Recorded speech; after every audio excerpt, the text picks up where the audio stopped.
সাম্প্রতিক সময়ে আমরা সবাই দেখেছি সোশ্যাল মিডিয়া সহ অন্যান্য প্ল্যাটফর্মে বহু জনপ্রিয় শিল্পী রাজনীতির মাঠে নেমে পড়েছিলেন এবং এর মধ্যে কেউ কেউ মঞ্চের প্রথম সারিতে আবার কেউ বা রাজনৈতিক প্রচারণার অংশ হিসেবে কাজ করেছে।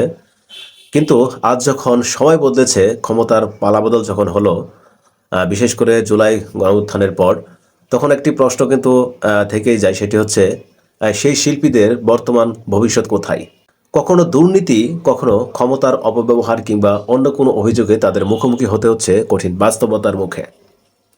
এই সংবেদনশীল যে ইস্যুগুলো, এই ইস্যুতে এবার মুখ খুললেন বাংলা সিনেমার এক গুণী অভিনেতা, চিত্রনায়ক বাপ্পারাজ। তিনি সরাসরি একটি সোজা কথা বলেন, সেটি হচ্ছে সুবিধা নেওয়ার মনোভাব থেকে কিন্তু অনেক শিল্পী রাজনৈতিক দলে যুক্ত হন, কিন্তু সুবিধার আশায় ঢোকার সেই দরজা সময় বদলালে কিন্তু অনেক সময় ভয়াবহ ফাঁদে পরিণত হতে পারে। এটি তিনি একটি সতর্কবার্তা দেন সবাইকে।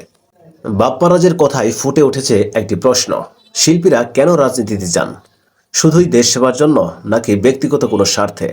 একসময় যারা রাজনৈতিক অঙ্গনের প্রাণ ছিলেন, তারা আজ দেশের বাইরে পলাতক অথবা জেলেবন্দী।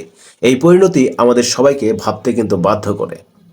তিনি আরও ইঙ্গিত দেন, অনেক সময় দেখা যায় কিছু শিল্পী কোনো একটি রাজনৈতিক দলের সঙ্গে ভালো সম্পর্ক তৈরি করে নিজেকে আরও উচ্চ স্থানে নিয়ে যাওয়ার চেষ্টা করেন।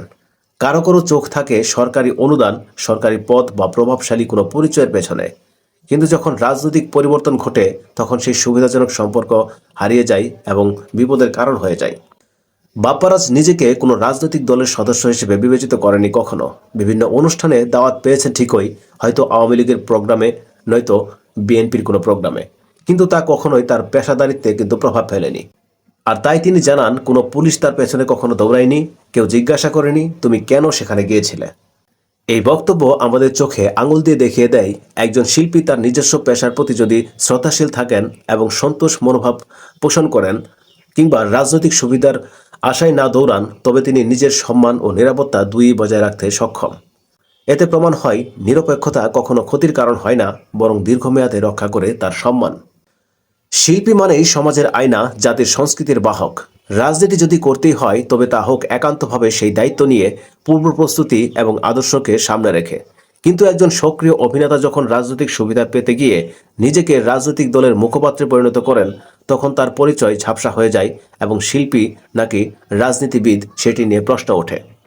একজন শিল্পীর জন্য সবচেয়ে বড় রাজনৈতিক কর্মে হতে পারে তার শিল্পচর্চা, মানুষের কথা বলা, সমাজের দুঃখ দুর্দশা তুলে ধরা। সুপ্রিয় দর্শক, আমাদের উচিত এই বাস্তবতা থেকে শিক্ষা নেওয়া।